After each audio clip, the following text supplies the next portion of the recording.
Good evening po mga ka-chicks teller.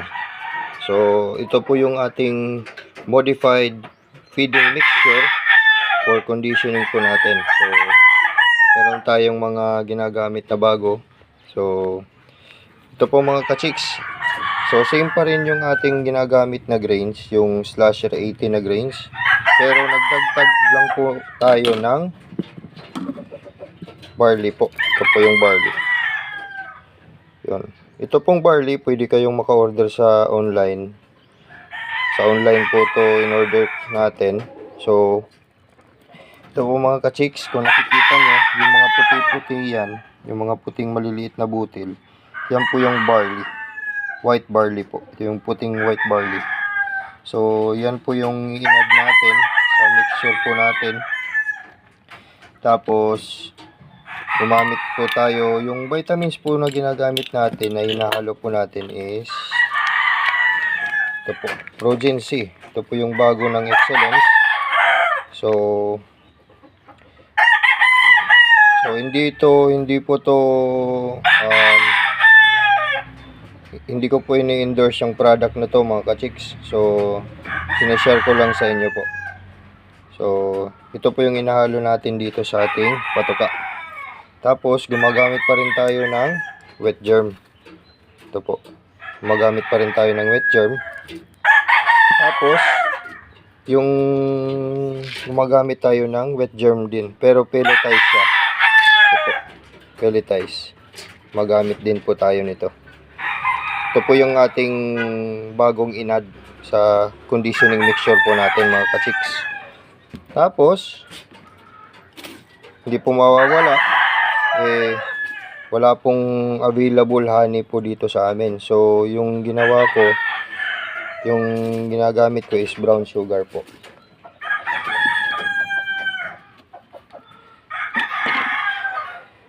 Brown sugar po mga ka-chicks. So, actually mga ka-chicks, hindi po ako nagka-carbo loading.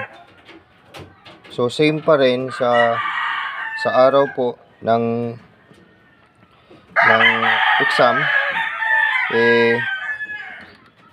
gumagamit lang po ako ng brown sugar. So, yung brown sugar po kasi is mabilis po siyang ma-metabolize through energy. So, hindi ko naman sinasabi na huwag kayong gumamit ng crack corn or ano. Yung crack corn, okay din yan. Pero sa akin po mga ka-chicks, hindi na po ako nagbabago ng patuka.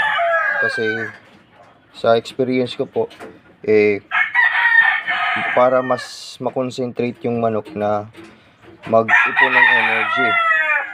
Kasi kung magbabago tayo po, sa experience ko, magbabago ka, mag-change, magka-carbo loading ka within 3 days, parang merong ibang manok na mag-i-stable siya, pero may iba na medyo maninibago siya. So, share ko lang sa inyo, brown sugar. So, brown sugar sa araw po ng exam,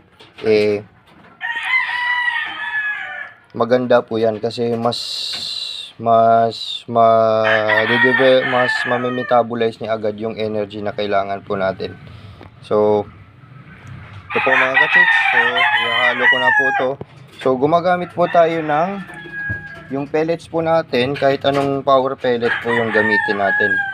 Kahit anong brand po yan. So, pwede po yan mga ka-chicks. So, maghahalo po na tayo. Mga ka-chicks, nilagay ko na po yung Progen C natin. Ito pong mapula. Yung Progen C na po yan. Ito po yung wet germ. Ito po yung brown sugar po natin. Tapos, gumagamit din po ako ng red cell po. So, yung red cell, hindi ko po siya na araw-araw mga ka-chicks. So, yung sistema ko po ng paglalagay ng red cell is twice a week lang po ako naglalagay nito sa patuka nila, mga ka-chicks. Sa feeding mixture po natin, sa conditioning mixture. So, hindi ko po ito na araw-araw mga ka-chicks. Kasi, yung effect po nito sa manok, okay naman. Mapula yung muka. Tapos, maganda yung katawan. Buka. Tapos, yung tendency lang po kung dose po tayo ng iron, baka masira po yung liver ng manok. So, ito po twice a week lang po ito maglalagay po. Thank you mga ka-chicks. So, ito may mix na natin. So, manonotice yung mga ka-chicks, hindi ko pa hinalo yung pellets. So, hindi pa ako naghahalo ng pellets pag hindi ko pa na-mix yung first na vitamins at saka yung brown sugar. Kasi, lolobo po yung pellets. So, yung style ko po, yung hinuhuli ko po yung pellets mga ka-chicks. Yan. So, mekos-mekos lang mga ka-chicks. Yan. Yan. Explore po lang natin mga ka-chicks styler.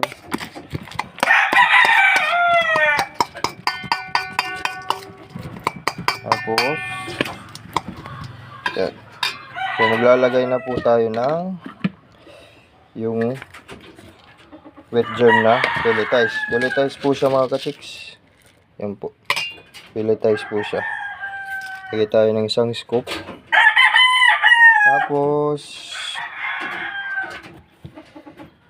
kuha tayo ng power pellet. Yan po. Mga ka-chicks. Power pellet.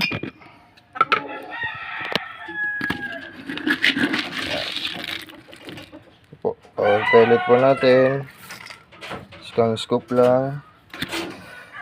Tapos, may mix na mo ulit po mga ka-chicks. Mix ulit. Mix po natin ulit. Basta sa akin ka-chicks, dapat yung pellets, sinuhuli po yan sa paglagay kasi baka lumubo agad. Ito, after nitong pag-mix ko,